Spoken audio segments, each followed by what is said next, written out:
এখন বাজে হইলো একটু আগে আসর আজান দিছে। এখন বাজে দেখেন কয়টা বাজে হইলো এখন 4:21। আর সে আমাকে টিকিট দিছে কয়টার টিকিট দেখেন, 1:14 টিকিট দিছে, মানে 100 টাকা রাখা দিছে। কি দুর্নীতিরা মানে মানুষ করে, একটু পরে কথা বলি, পিছে গাড়ি তো মানে সব কিছুতেই মানুষ কেমন বাটপারি সিটারিরা করে দেখেন। এই পার্কিংয়ের টাকাও এখানে পয়সা সরকারি ফান্ডে যাইব কেন?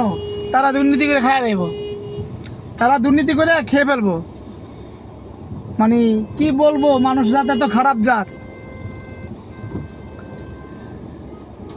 মানুষ কীভাবে ঠকাই বললে তো আল্লাহ তাআলার গজব পড়ে। আল্লাহ তাআলার গজব কি হুদাই পড়ে? 1 টাকা জায়গায় 10 টাকা রাখে, 10 টাকা জায়গায় 100 টাকা রাখে।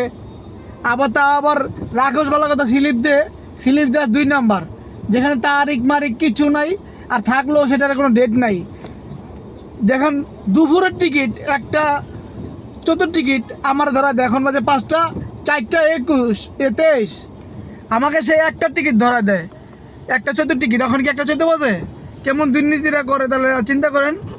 এই এয়ারপোর্টে মানুষ বিদেশ থেকে আইলে এদের লাগেজে যা থাকে স্বর্ণ গয়না টাকা পয়সা তাদের ন্যায় বাটপারি করে সিটারি করে। আবার মনে করেন এই জায়গায় কোনো পণ্য, কোনো খাদ্যর কোনো পণ্য খাবার কিনলেও সেই জায়গাও দালালি করে, সেই জায়গাও মনে করেন দুর্নীতি করে। আল্লাহ তাআলা বলছে ব্যবসা হলো হালাল, সেই ব্যবসার ভিতরেও তারা দুর্নীতি করে। আল্লাহ তাআলা যে তাকে কোন জায়গায় নিব আর কেমন হিসাব ছাড়বো আমি বলতে পারি না, এটা আল্লাহ তাআলা ভালো জানে। আপনারা কমেন্টে জানাবেন তাদের সব চরিত্র কেমন। ঠিক আছে, সবাই ভালো থাকবেন, সুস্থ থাকবেন, আল্লাহ হাফেজ।